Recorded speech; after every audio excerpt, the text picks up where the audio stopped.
Thank you very much, everybody. Thank you. Good afternoon. Hurricane Sally made landfall, as you know, in Alabama and Florida last night as a Category 2 hurricane and has caused 35 inches of rainfall in some places. That's a lot. We have hundreds of FEMA, Coast Guard. We have the National Guard personnel on the ground assisting response to the efforts, and Alabama is in great shape, and every place that we are working with the state governments really in great shape. We are working very hard on that, but it looks like it's going to be mostly safe, but just follow the instructions of all of your local and federal people there. We have the best people that you can have. So I want to thank everybody. I want to thank everybody for working so hard in Florida. And they're very good at this. The people in Florida handle it. They know how to handle it. And the people working there know how to handle it. The governors have all been spoken to. And it's a combination of real spirit. And they have a tremendous esprit de corps. They have a tremendous sense of working on hurricanes. They've gotten very good at it. And we've certainly had plenty. Even since I've been here, we've had a lot of them. So that's in good shape, Hurricane Sally. We're going to talk about Big Ten football, but that's a terrific thing. We'll discuss that at the end. I just want to go into the vaccine distribution. Today, my administration released our detailed national vaccine distribution plan, and that includes a plan to ensure that we swiftly deliver the vaccine directly to America's senior citizens in nursing homes, and it's all set. We have our military lined up. Everybody's lined up. And we think that's going to go very nicely. We're very close to that vaccine, as you know, and I think closer than most people want to say, or certainly closer than most people understand. To get the vaccine into the hands of American people, we're fully mobilizing the awesome power of American industry and also our military. This is the largest, fastest, and most advanced vaccine distribution effort in American history by far. I was reading where Biden was saying that, he's going to have a plan. They did so bad on swine flu, you wouldn't even believe it. Take a look at their record on swine flu. In fact, the person that headed it up said it was a total disaster. We're on track to deliver and distribute the vaccine in a very, very safe and effective manner. We think we can start sometime in October. So as soon as it is announced, we'll be able to start. That'll be from mid-October on. Maybe a little bit later than that, but we'll be all set. So as soon as it's given the go-ahead, they're doing trials, as you know, and as soon as it's given the go-ahead, we will get it out, defeat the virus. We've manufactured all of the necessary supplies so that as soon as the FDA approves the vaccine, and as you know, we're very close to that, we'll be able to distribute at least 100 million vaccine doses by the end of 2020, and a large number much sooner than that. I'm calling on Biden to stop promoting his anti-vaccine theories because all they're doing is hurting the importance of what we're doing. And I know that if they were in this position, they'd be saying how wonderful it is. They're recklessly endangering lives. You can't do that.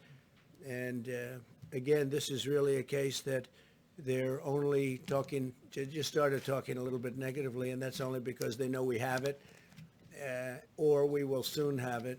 And the answer to that is very soon. The case updates, it's very interesting to see what's happening because the test positivity rate is down among all age groups and has fallen below 5% for the first time since this whole nightmare of the China virus began.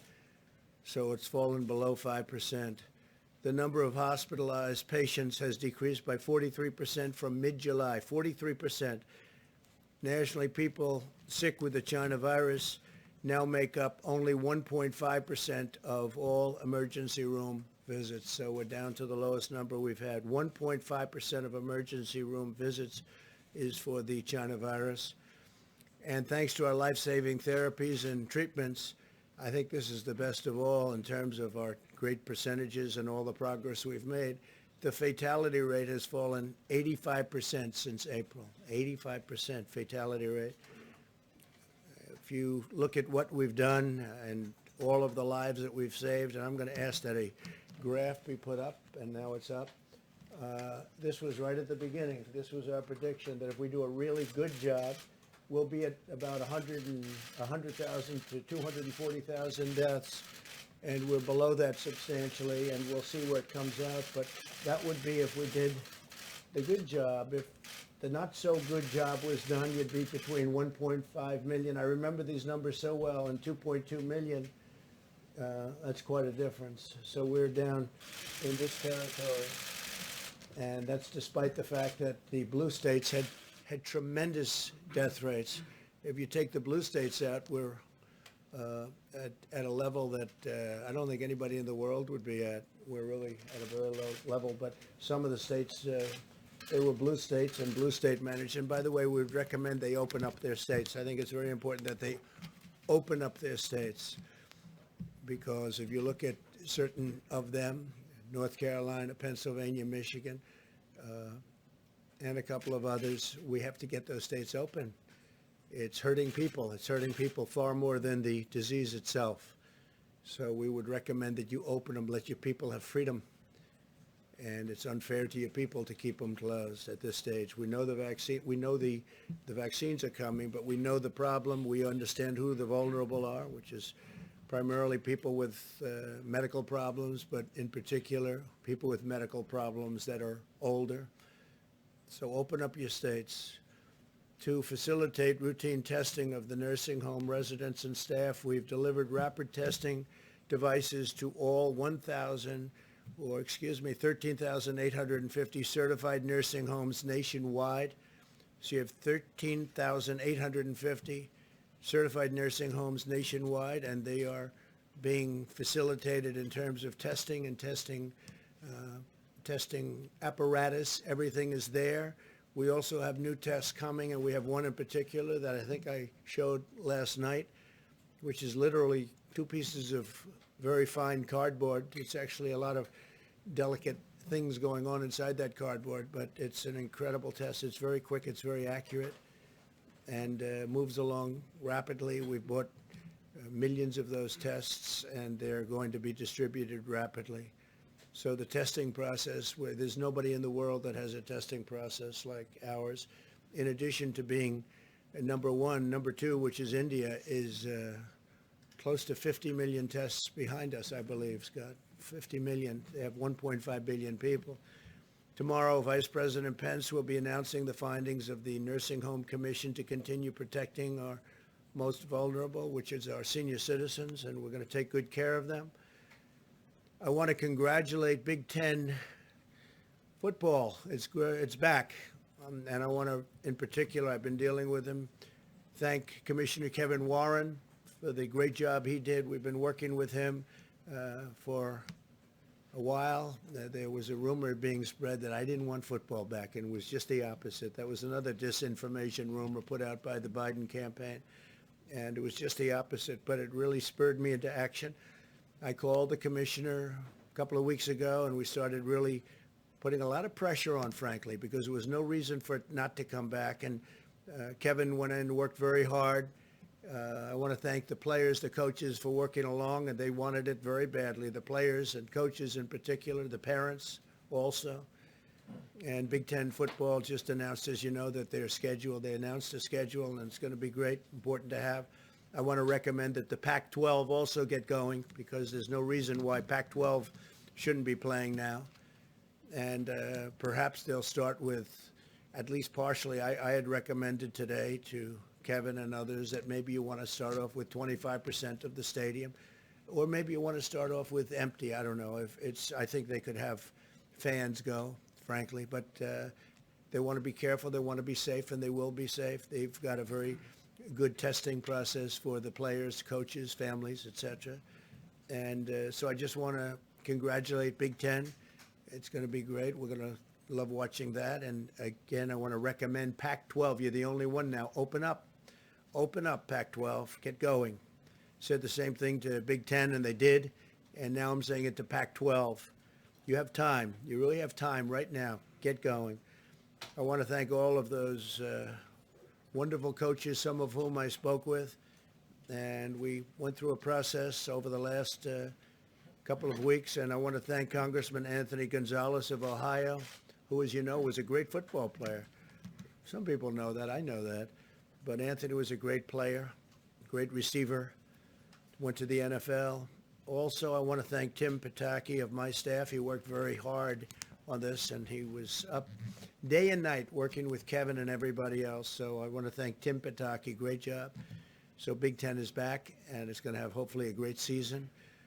The census recently found that in the second quarter of 2020, Hispanic Americans' home ownership reached a record all-time high. That's all-time in the history of our country. Yesterday, the census reported that median income for Americans increased by an unprecedented $4,400 last year to a record of $68,700. In 2019, income inequality fell for the second straight year. The income gap widened under the Obama-Biden administration, and it widened fairly substantially, and it narrowed under the Trump administration. So there's a little fact that you didn't know. So it narrowed under us, and it widened under Obama. Income grew more last year alone than over the entire 8 years of Obama-Biden, and that's a big statement, but that's the way it is. In 2019, 4.2 million Americans were lifted out of poverty. That's the largest poverty reduction under any president in history. 4.2 million Americans were lifted out of poverty. The Hispanic American poverty rate reached the lowest level ever, history of our country. Hispanic American poverty rate, lowest level ever. I created the greatest and fairest economy in history. The biggest gains went to lower income Americans. As they measure that kind of thing, we will be back to full strength very soon. We're going to have a fantastic year next year. It's looking like that. I think you're going to have an incredible third quarter. The numbers are looking very, very strong for the third quarter. We have numbers that we're going to put out tomorrow, some of the individual things, car production, housing ownership. So many different things are just at levels that nobody thought possible as we round the turn on the pandemic. The anti-police crusade from the Democrats and the radical left, and radical left Democrats also, has to stop. The left-wing war on cops puts our officers in danger and our communities at very grave risk. Can't do this. Biden described the police as the enemy. They're not the enemy. They're the friend. They're our friend. They're helping us. And if you go to, I just saw a poll just came out or recently came out where African Americans by 84% wanted more police. They wanted safe neighborhoods. In Phoenix last night, a federal officer was gunned down in a drive-by shooting. In LA this weekend, everybody saw that. This horrible human being, or whatever you might want to call him, I think him.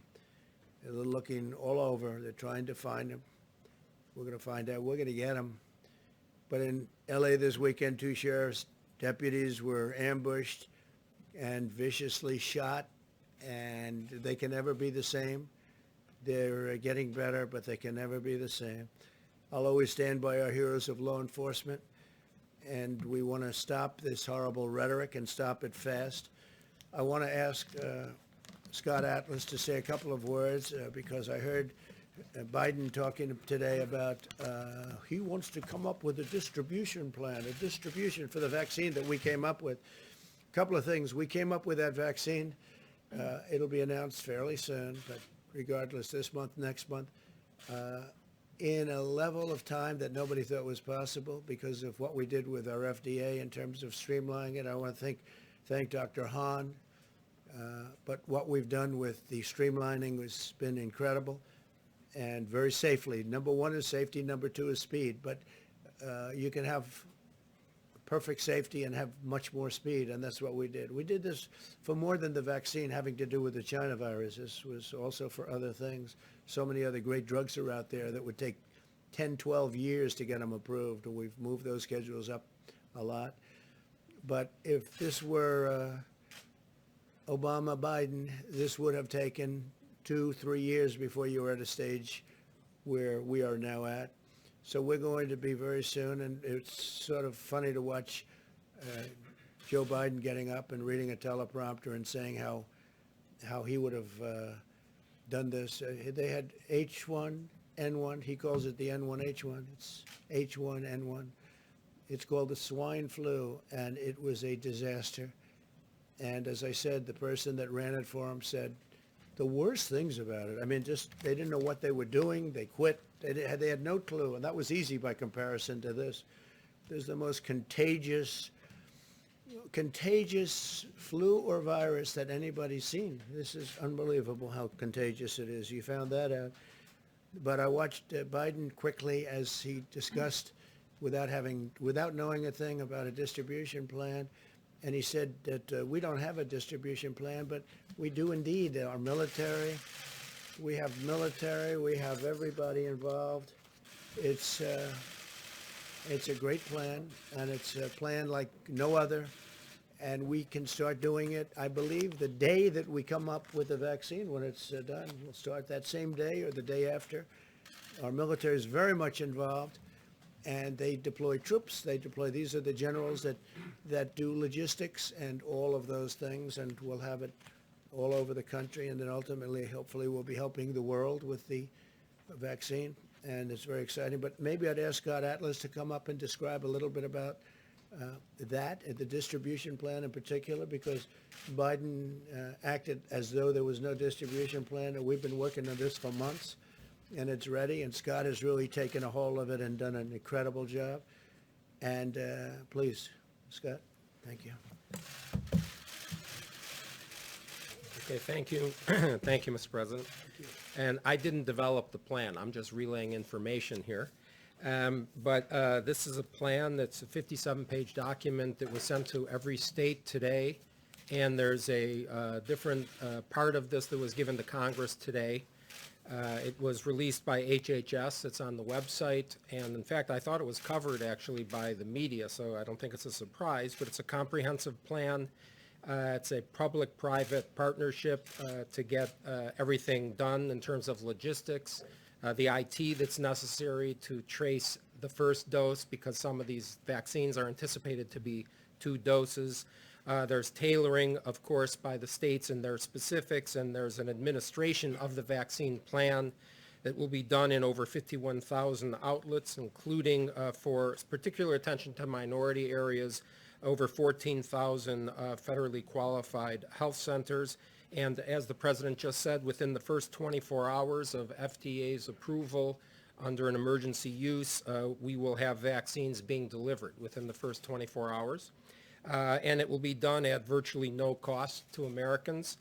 And in terms of the dosage, there will be, is it anticipated that no later than January, all the top priority people will have received the vaccine or be able to receive the vaccine. And so that kind of prioritization, which is the general prioritization done for all vaccines that are developed, particularly in a pandemic setting, goes to the high-risk people, the people with other underlying conditions, as well as first responders and people working directly in healthcare. And so that's going to be done very rapidly. Okay. Good, Thank you. Thank you. Yeah, go ahead. Mr. President, earlier today, Dr. Redfield confirmed that it looked like November, December, the first doses would be able to be distributed. But then he said that the vaccine for the general public likely would not be available until probably next summer, maybe even early fall. Are you comfortable with that timeline? No, I think he made a mistake when he said that. It's just incorrect information. And I called him, and he didn't tell me that, and I think he got the message maybe confused. Maybe it was stated incorrectly. No, we're ready to go immediately as the vaccine is announced, and it could be announced in October, could be announced a little bit after October. But once we go, we're ready. As you know, Pfizer's making this, they're taking a tremendous financial risk, and they're spending billions of dollars on actually making this vaccine. They're in a stage where they're actually making it because they feel very confident as to the results. They'll be announcing their results fairly soon. And no, that's incorrect information. He was pretty clear in the way he Yeah, said it. well, and I what he think so, said. but I don't think he means that. I don't think when he said it, I believe he was confused. I'm just telling you, we're ready to go as soon as the vaccine happens. So when do you want to see it available? What would be a timeline? I that would you say be that, happy with? we will start distributing it immediately But to the general public, not to the just general others. public very shortly. Really to the general public immediately. When we go, we go. We're not looking to say, gee, in 6 months, we're going to start giving it to the general public. No, we want to go immediately. No, it was an incorrect statement. I saw the statement. I called him. I said, what did you mean by that? And I think he just made a mistake. He just made a mistake. I think he misunderstood the question, probably. So if you were to put a timeline on when every person in America will be able to get a vaccine, what would that date be? I think it would be very soon. I think our distribution process is going to go very quickly. I told you, we've engaged the military. We have a general who's in charge of all logistics, who delivers soldiers. He's a fantastic guy. He's supposed to be fantastic at what he does. And we figure that's better than any company you're going to hire. You can't hire a company like that. And we look to do distribution immediately after we get the word that it's good. And I think they're having tremendous success with the vaccine itself. I think the results will be early and strong. The safety has to be 100%, and we're going to insist on that. And obviously, the companies are going to insist on that also. So could you put an actual date, like January, February, March? Scott, what would you think? Yeah, as I said, the high priority people will have Sure. in sometime no later than January. I mean, of course, it depends on when things are approved and the emergency But what use about is the, given. I'm talking about the I low understand, priority yeah, people. I can finish. Yeah. And then it's anticipated there will be 700 million doses by end of Q1. That's 700 million doses. So by the end of March. That's end of Q1. Dr. Atlas, do you mind if I ask you a question? Q1, he said. Right, yeah, that's the end of March, right? It's one thing to have the doses, but we've talked to a lot of public health experts who say if this is happening in the winter and you have to socially distance, you can't have the packed lines that we saw during H1N1. You can't have packed auditoriums. You have to space it out. So that's one thing. Another thing they're worried about is storing these vaccines. And since we don't know which one is the winner, doctors' offices may not have dry ice to handle negative 80 degrees. So these are challenges. Are you prepared to say that you can overcome all those in 3 months? Yes, because at least I've been briefed on the vaccine, okay? And so all the refrigerators that are necessary, everything is going to be in place for this. There's a very detailed logistical plan that was started months ago. And you're welcome to read it on the web, but basically, yeah, all those things are not a problem really. I mean, if people know how to shop for groceries or go into a store or sit in the restaurants that are open and use social distancing, I think they can do it for vaccines too. And you also have more than one company. You have Johnson & Johnson, you have Pfizer, you have Moderna, you have others. So we could conceivably have vaccines being given out by numerous companies, and they're all world-class companies. They're fantastic companies. That could happen also. Okay? Yeah, please, go ahead. Thank you, Mr. President. Are you prepared to sign off on the Oracle and TikTok deal even though the Treasury isn't getting paid? And also, does the deal meet your requirements in terms of national security concerns? Okay, they're giving me studies on the deal. Has to be 100% as far as national security is concerned. And no, I'm not prepared to sign off on anything. I have to see the deal. We need security, especially after what we've seen with respect to China and what's going on. We want security. So I'll let you know. They're going to be reporting to me tomorrow morning, and I will let you know. What about the payment? What about the payment to the Treasury? Well, we're going to see about that. Amazingly, I find that you're not allowed to do that. You're not allowed to accept money. I say, what kind of a thing is this? If they're willing to make big payments to the government, they're not allowed because there's no way of doing that from there's no legal path to doing that. And I'm saying, wait a minute, they're willing to make a big payment to the government and we're not allowed to take the money? When does this happen? How foolish can we be? So we're looking into that right now. Do you understand that? In other words, I said, no, I want a big chunk of that money to go to the United States government because we made it possible. And the lawyers come back to me and they say, well, there's no way of doing that. You know why? Because nobody's ever heard of that before. Nobody's ever said that before. Nobody's ever said, well, we'll approve the deal, but we want a lot of money to go to the government because by approving the deal, we're making the deal valuable. They've never heard of that before. Okay? Can you believe that, right? Hard to believe. Yeah, please go ahead. Quick follow-up on TikTok. You had said earlier that it was really important to you that a U.S. company buy TikTok, and according to the proposal submitted by ByteDance, ByteDance would keep a majority stake and Oracle would have a minority Well, stake. we're going to find out about that. We're looking into that from the standpoint of ByteDance. We don't like that. I mean, just conceptually, I can tell you I don't like that. That has not been told to me yet. That has been reported, but it hasn't been told to me. It could be very accurate reporting for a change. So if that's the case, I'm not going to be happy with that. Assuming that ByteDance is China, which I think it probably is, yeah? Yeah, in the back, yes, go ahead. Thanks, Mr. President. Bill Barr told prosecutors that he wants to charge violent demonstrators with sedition. And you told Judge Janine that if there's violent demonstrations on election night, we'll put them down very quickly if they do that. Look, it's called an insurrection. So I'm wondering why you want to use that kind of rhetoric when there's such a Well, the volatile question was situation. asked to me about if you have violent demonstrations. Yes, we will put it down very, very quickly if there is. Absolutely. Are you making And I fun of- think the American public wants to see that. Yeah, OAN, please. Violence on OAN, election yeah, night. please. Thank Go you, ahead. Mr. President. With No, just to regards, finish, look, if there's any kind of demonstration or violence, there will be nothing that interferes with this product, this vote. There's going to be nothing. The biggest problem we have right now are the ballots. Millions of ballots going out. That's the biggest problem. When you talk about other countries, whether it's China, Russia, or many others that get mentioned, they're in a much better position with these paper ballots to do something than they would ever be under the old system. And that's our biggest problem. Our biggest threat to this election is governors from opposing parties controlling ballots, millions of ballots. To me, that's a much bigger threat than foreign countries, because much of the stuff coming out about foreign countries turned out to be untrue.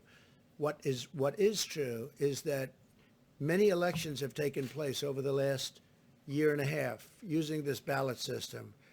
They've been off by 5%, 10%, 15%. I think I read one at 40%. And these are small, easy to control elections. This whole ballot system where you can send it in and it's not even requested. We're not talking about it solicited. They're unsolicited ballots and they're sent in is very dangerous for our country. And you know who knows that better than anybody? The Democrats. Look at what happened in Manhattan where they had this kind of an election. And it was so fraudulent that it should never have been allowed to be called. We could have 5, 10, 15, 20% off. We could have more than that. The ballots will be stolen. Who knows where they're going? Who knows where they're coming from? It's not just the counting of the ballots, which, by the way, which will take forever. It'll take forever. You think November 3rd? You might not have, I guess at a certain point it goes to Congress. You know, at a certain point it goes to Congress. You know that. This is a disgrace. This is being done on purpose. They know it's no good. They know it's going to be fraudulent. It's going to be fraud all over the place. Who's getting the ballots? Who's sending the ballots? They have people saying you don't need a verified signature. This is a serious threat to our democracy. And the Democrats know that. All we're asking, if you solicit the ballot, you go through a process. You ask for a ballot because you can't be there for a large number of reasons. For whatever I'm doing it myself. I won't be able to be in Florida.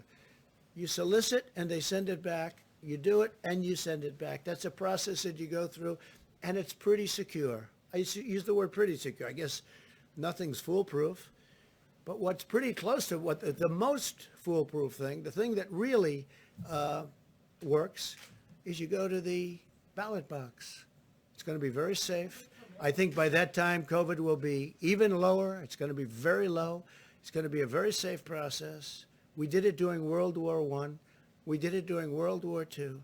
The biggest threat to this election is these unsolicited ballots sent out by the millions, controlled by governors like in Nevada, who is a political person, very political, but far beyond being governor, where they tried to stop you from making a speech unsuccessfully, but we had to move around a lot, had to move quickly. So this same guy that tried to stop you from making free speech outside, not inside, outside. They forced us inside because of what they did, but outside. This is the guy that's controlling ballots. Then you look at Pennsylvania, you look at other places, it is a big threat. And as far as China is concerned, and Russia, and they say North Korea, they say Iran, they say places, who knows? but they say all these different places. They can make forgeries of these ballots. They can do things that will blow your mind. And the Democrats know it's wrong. They know it's going to end up being a disaster. Just take a look at what's happened. Take a look at what's happened over the last year with this same kind of thing, except in a very small setting with very few ballots going out. So that's much easier. Not 53 to 80 million going out. A very small number. And you know what's happened? Fraud like you've never seen, missing ballots, ballots that never showed up, ballots with bad signatures, ballots with no signatures. And in the case of Nevada, they don't even want verification of the signature. It's a disgrace. Now, the hope for our nation is it's before judges. In Pennsylvania, it's before judges. In Nevada, it's before judges. In other places, it's before federal judges. And hopefully they'll do what they did the other day in Pennsylvania, where we had a great victory. Open up your state. It's unconstitutional to close it, because what they were doing is closing it, and they're closing it for political reasons. It'll open on November 4th. It'll open up right after the election. But they want they want our numbers to be as bad as possible, but the problem is our numbers are so good, with or without various states opening up, with or without. But we had a big legal victory, as you know, 3 days ago. A federal judge told them to open up their state. It's unconstitutional what you're doing. That's in the case of Pennsylvania. Now the big cases are going to be the cases on these unsolicited ballots, and we'll see what happens. All right, OAN, please. Mr. President, on the grounds that the Chinese Communist Party has been using slave labor in Xinjiang, your administration has imposed a limited ban on certain products coming out of Xinjiang, stopping short of a full region ban. What is your response to the Chinese Communist Party's spokespeople who are saying that this is an outright lie, Xinjiang does not have forced labor? And number two, have allies expressed interest in standing with this administration in taking action against forced labor imposed by the Communist We don't Party? want to see that. We've been very strong on that. We're getting reports in over the next 2-3 days. We'll know very accurately what the story is, and we'll then take action one way or the other. Yes, I just wanted to ask you about the WTO's recent ruling against the United States over $200 billion in tariffs on China. Should the U.S. remain part of the WTO? Well, I have real questions about it. Look, the U.S., we just won a $7.5 billion lawsuit, which nobody used to sue before I came along, you know. Well, they used to lose them every single time. Now they haven't been losing them. But we're getting reports on the WTO. It's not good. Never been good to us. The WTO, as far as I'm concerned, was created to suck money and jobs out of the United States to the benefit of China and other countries. That's what my opinion is. Whether it was created or it just turned out to be that way. But the World Trade Organization has been not good for the United States. It's been good for everybody else, but it's not been good. It was a method, in my opinion, of taking advantage of the United States. So we're looking into what happened, and we'll get back to you fast. Two questions. One, you said you spoke with Dr. Redfield earlier, and you said that he made a mistake. I think he made a mistake. Yeah, But- I didn't go into any great depth. I was very surprised to hear it. It doesn't really matter. Here's what does matter. We're all set to distribute immediately. As soon as that vaccine comes out that's safe and good and works, whether it's Pfizer, Johnson & Johnson, or anybody else, we are ready to distribute it very rapidly. As Scott said, and as our team knows, and they're ready. And that could be it could be in October, sometime in October or November. I don't think it's going to be much later than that, but I think it could be sometime in October. We're ready to move, and it'll be a very full distribution. So y'all had the call. You said that you told him that he had made a mistake. What was his response? No, I Did didn't he tell him apologize? anything. I said, what happened? And I got the impression that he didn't realize he said what he might have said. I didn't see him say it. But if that's what he said, it's a mistake, because here's, sir, ready? We're ready to distribute immediately to a vast section of our country and then beyond, because we want to help other countries also. But we're ready to distribute immediately. But the timeline that he gave, saying that it wouldn't be ready for the general public until the middle of next year, sounds very like the one that you kind of just offered. No, I said that there'll be 700 million doses by end of Q1, and everyone in high risk will have it sometime, no later than January. Yeah, he was talking, That's he what said I the said. general public. for No, next well, year? we are You guys are focused, talking about high risk, as you know, healthcare, Caitlin, we're workers. focused on high risk, but we're going to focus also on general public very much. But our immediate aim is elderly people, and especially elderly people with heart, diabetes problems. But we will have it, we're not looking at a small distribution program. We're looking at distributing to the whole United States with an immediate focus of the elderly. Now, under no circumstance will it be as late as the doctor said, but I think that, frankly, if he analyzes, they hit him with that question. He said that we are ready at a much faster level than what he said. We will have rapid distribution. We're set up, our military and others are set up to do it. And we think it could even start taking place in October, but certainly during November, December would be the latest, because based on what we're hearing, based on what I'm hearing, results are very good. So Okay, we'll see my what last happens. question is, you told Bob Woodward, the problem with a vaccine is a vaccine will take 13 to 14 months once you have it because you have to test a vaccine. So do you want to Well, clarify? what I was saying to him, no, but that was a long time ago when I said that. We weren't set up at that time. Well, how many months ago? When was the statement made? He doesn't say in the His when book it is was sort of made. obsolete But because you the book listed comes it out. when you- By the way, I read the book last night very rapidly because it was very boring. I read it, and if you see what I said a lot of really good things. I mean, for the most part, people like to turn it around, but I said really good things in that book. And as an example, he doesn't cover, I told him what we're doing in the Middle East, and we're doing it in an entirely different way, and that's not covered in his book. The whole thing isn't covered in his book. And one thing I will say, and I respect the press for this one, which was interesting, almost universally we've been praised for the deal that we made yesterday with Israel and with, the two very important countries in the Middle East, and UAE in particular, where it's a very powerful group. It's a warrior country. It's led by a great warrior and a man who's highly respected. And if you take a look at that and Bahrain and Israel making a deal, and I will tell you, we have at least 4 or 5 others that want to come in. They would have come in yesterday. I talked to 2 of them yesterday, and they're ready to trot. And I think you're going to have a whole level of peace without blood all over the sand. Nobody was shot. Nobody was killed. We killed hundreds of thousands of people in the Middle East. I always say it's the bloodiest sand anywhere in the world. And it didn't have to be that way. The single worst decision our country ever made was to go into the Middle East. Not only the millions of people killed, and I include people on both sides. Some people say, oh, you shouldn't say that. I said, I'll say it, on both sides. Such a horrible thing was done. Such a horrible mistake was made. We're doing this a different way. So we have those 2 countries. We have at least 5 that we're negotiating with right now. And, you can only negotiate with so many. I think they're all going to come in.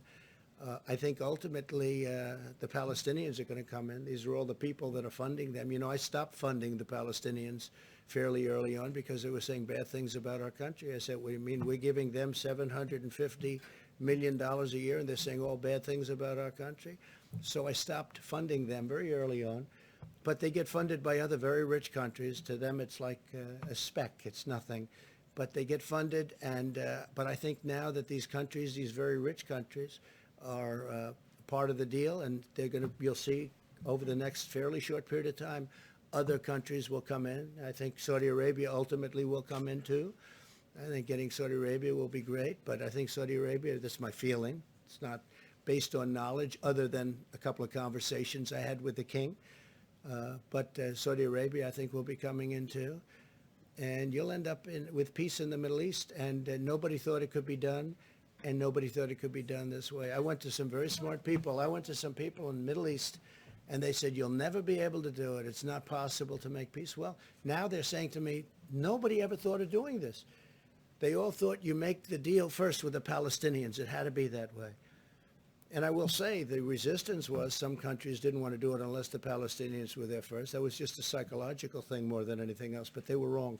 The people, our great representatives that have been doing this for 35 years that were telling me how to do it, but they all failed. They were in Clinton's administration, they were in Bush, they were in Obama, all these great, brilliant people, they're all telling me how to do it, and I said they're wrong, and I guess I was right. And when you see, let's finish this. When you see the countries that will be coming, a very short period of time, not talking in a long period of time, all of the countries that will be coming in, just like you saw Bahrain yesterday, and UAE, and I can think of, at least 5 that are going to be quick and easy. Others will be quick and easy also once the 5 come in. So you're going to have something, you're going to have peace in the Middle East, and we want to get out, our soldiers are largely coming home. I said the endless wars, the ridiculous endless wars. And I will say this, if I didn't withdraw our country from that horrible Iran nuclear deal, that horrible, stupid deal where President Obama paid $150 billion for nothing and gave $1.8 billion in cash. 1.8 billion. You know what that is? 1.8 billion in cash. That's more impressive than the 150 billion paid normally. But he gave all this money, all of these chips that we had. We had these chips, and he gave them all away, and we got nothing. And it was a short-term deal. It would be practically expiring now. It starts to expire actually right now, but it would practically be, and there is no way we will let Iran have a nuclear weapon. Just remember that. There's no way that's going to happen. Are you reversing this statement? You never answered that statement. I'll just flag off this, but do you want to reverse what you told Woodward about the 13 to 14 month timeline for a vaccine? Well, the vaccine at the time, I thought it might take that period of time, but we've stepped it up very substantially. And now, I'm just telling you, this is just what it is. We've been able to step it up very, very rapidly. I never thought we could have a vaccine as quickly as we did, but I freed it up. I freed up the FDA. Dr. Hahn's done a great job, and they're ready to approve something when they come in. The other thing that's happening that's very different is you look at a company like Pfizer, a great company, really one of the great companies of the world, Johnson & Johnson, they're all great companies. They're doing a lot of testing at a very rapid rate that nobody's ever seen anything like it. They're out in they're in the 3rd level of trial, and I think that you're going to see things that are amazing.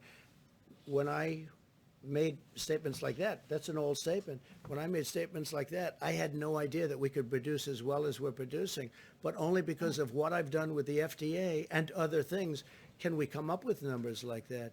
We're lucky that we don't have to, because that was considered fast.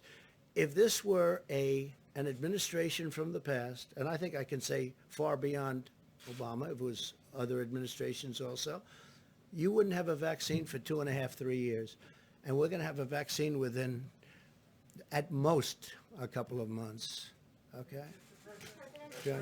Mr. President, if I could ask you about coronavirus relief, do you support the Problem Solvers Caucus proposal that was put forward? Are you comfortable Yeah, with the $500 something billion like that. for the states? Something like that. Yeah, I like the larger amount. I've said that. Some of the Republicans disagree, but I think I can convince them to go along with that because I like the larger number.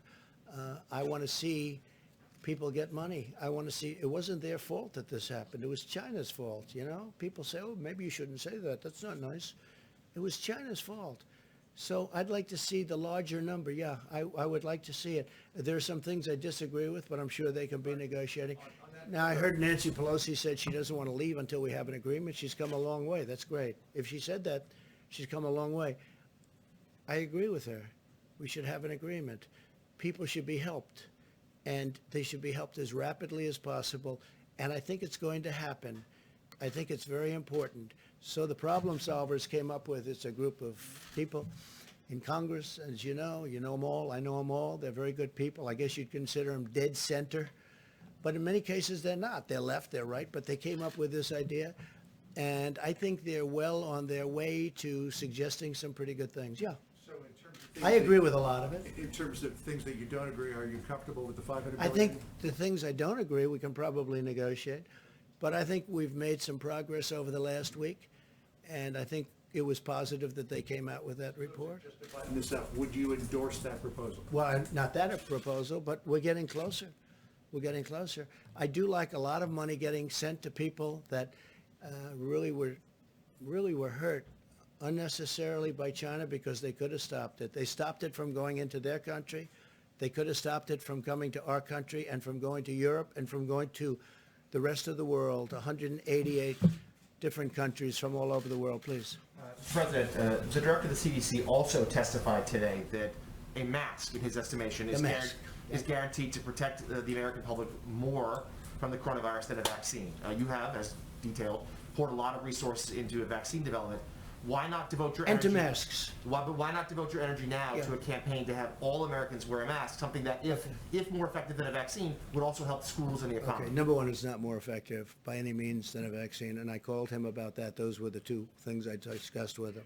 And I believe that if you ask him, he would probably say that he didn't understand the question because I said to him, I asked him those two questions, the one question which we covered and the mask question.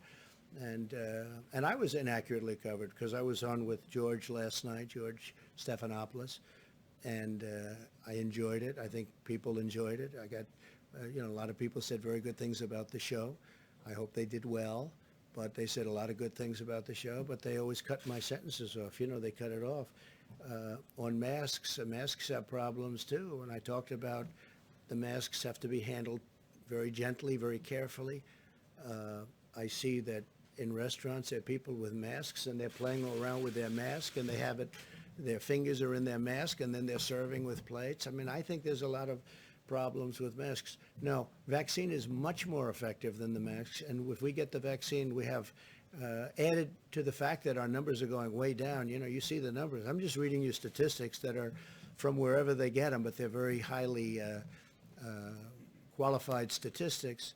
But no, the mask is not as important as the vaccine. The mask perhaps helps. Don't forget, a lot of people didn't like the concept of masks initially. Dr. Fauci didn't like them, and a lot of people didn't. And I'm not knocking anybody because I understand both sides of the argument. But when I called up Robert today, I said to him, what's with the mask? He said, I think I answered that question incorrectly. I think maybe he misunderstood it. I mean, you have two questions. Maybe he misunderstood both of them. But the answer to the one is it's going to be a much faster distribution than he said. Maybe he's not aware of the distribution process. It's not really his thing as much as it would be, let's say, mine.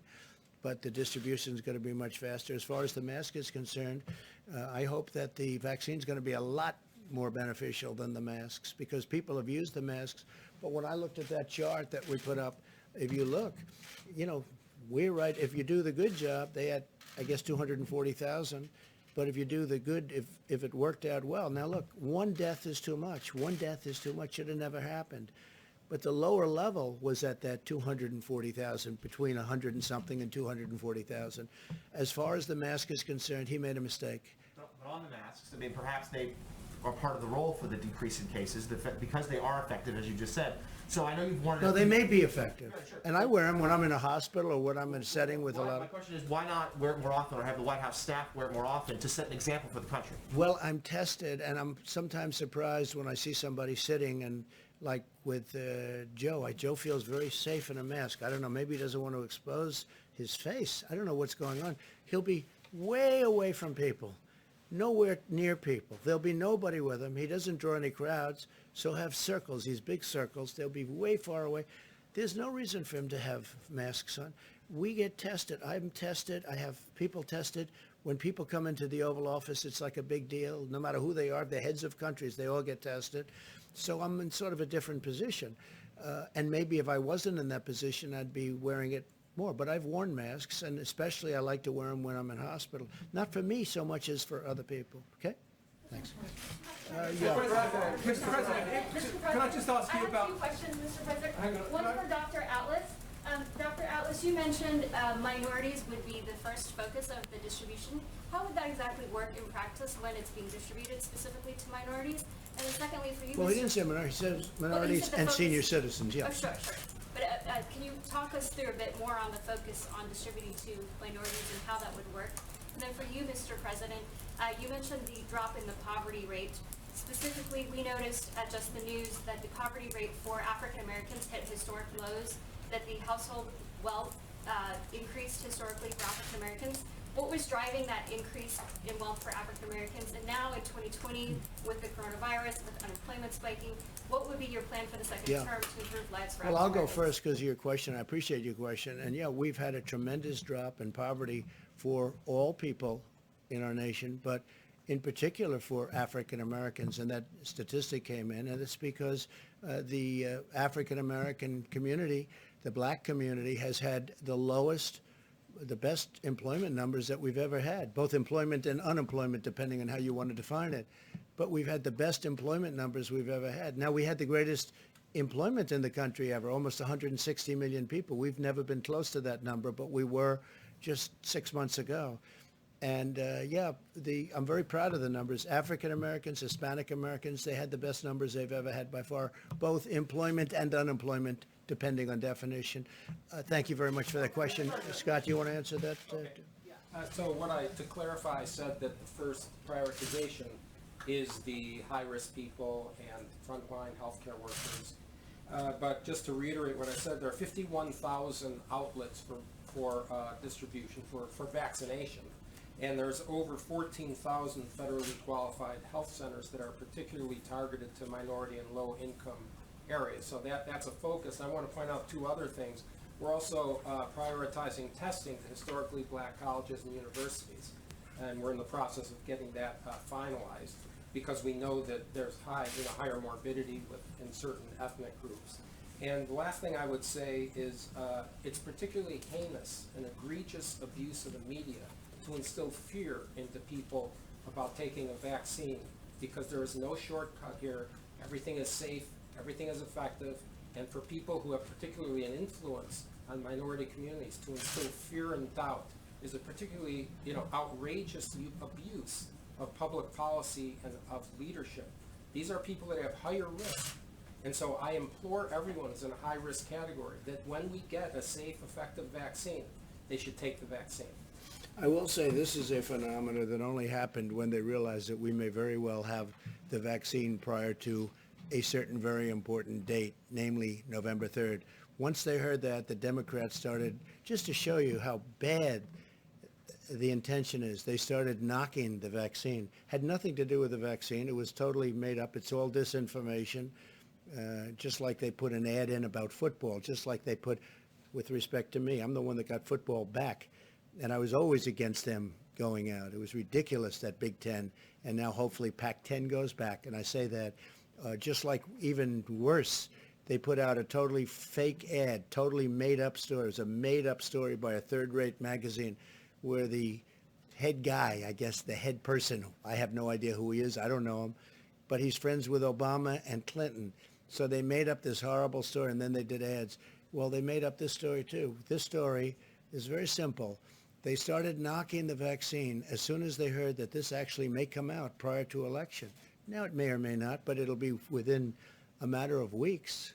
It'll be within a matter of weeks from November. It's ready to go, and it's ready for massive distribution to everybody, with a focus again on seniors. And I will say also the historically black colleges and universities, we are doing, at my suggestion, because they have had a difficult problem there, we are doing more testing there and finer testing. We have our great apparatus there. But when you look at what we've done on testing in terms of the technology and the amount, it's been really amazing. In fact, I think we're going to crack 100 million tests very soon in the very near future. We're going to be cracking 100 million tests. Now, what that does do is it shows up more cases. If we didn't test, we wouldn't have cases. You would have no cases. Other countries, they don't test, they don't have cases. And then they say, oh, the United States. Well, but we're proud of it because it shows where there may be a problem and it helps people. But we're doing tremendous testing at the historically black colleges and universities, and that was a suggestion I made, and I think it's a good suggestion. Yeah, please go ahead. Yes, Go ahead. thank you. The core of Vice President Biden's argument is that you don't trust the scientists, you don't listen to them. And here up on the podium today, you're twice contradicting the director of your own CDC on the science who testified before Congress today. No, he's contradicting himself. I think he misunderstood the questions. Well, he was testifying under You know what I oath. Why think? should I the think he American misunderstood. I told you, I don't have to go through this. I think he misunderstood the questions, but I'm telling you, here's the bottom line. Distribution is going to be very rapid. He may not know that. Maybe he's not aware of that. And maybe he's not dealing with the military, et cetera, like I do. Distribution is going to be very rapid, and the vaccine is going to be very powerful. It's going to solve a tremendous problem. It's going to be very powerful.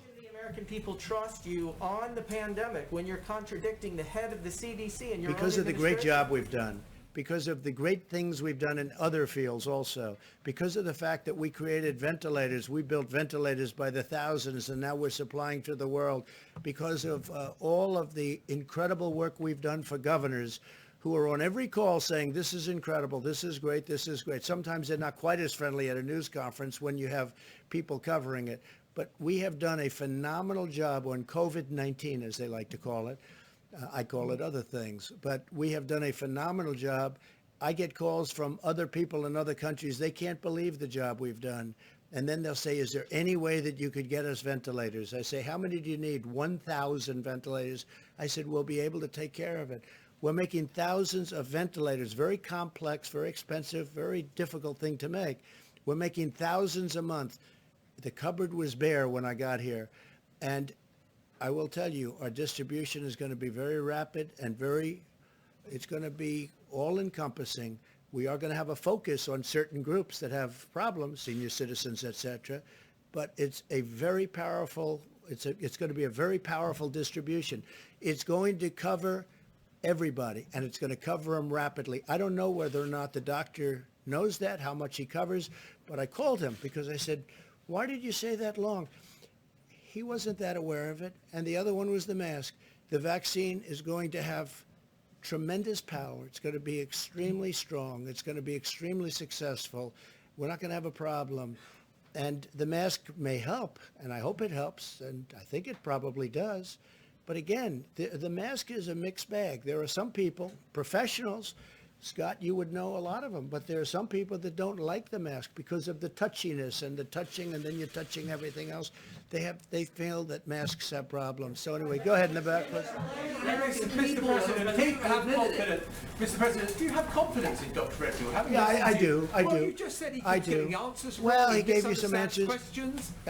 He sort of, I think, maybe misunderstood a question, but we're beyond that now. We're really in final stages of vaccines. We're getting ready to go phase 1 on distribution, and I think it may come out even sooner than you think. I think the vaccine's going to be even better than people thought originally. I think people are going to be really surprised at the success of the vaccine. I think it's going to be a tremendous success. And we're fighting a very powerful party with a poor candidate, in my opinion, but we're fighting a very, very powerful party, and they're partners with the media, and because they're working together very closely, and they only started hitting on the vaccine. When they hit on the vaccine, they only hit on it when they realized that, wow, this is amazing. They may have it even before the election. All of a sudden, they didn't like the vaccine so much. Yeah, in the back, please. Go ahead. Thank you so much, Mr. President. Were you informed about positive coronavirus cases in the White House today? I cannot hear you, I'm sorry. Were you informed about coronavirus cases, positive cases in the White House today? About today? Yes, On your staff. on your staff. Cases today, sir. Yeah. Say it. On your staff. Cases, there are reports of White House staff members testing positive. Oh, I see. About staff, you mean? About Yes. I heard about it this morning at a very small level. Yes, I heard about it this morning. I don't know. We can have a report to you if you feel it's necessary. Yes. But it's a small, last night I heard about it for the first time. And it's a small number of cases. Maybe it's not even cases. Do you have any idea if there's? Yeah, yes, we're not going to confirm the identities of the. Yeah, that's okay. Yes, but it did not affect the event, and press was not around the individual. And it's not anybody that was near me.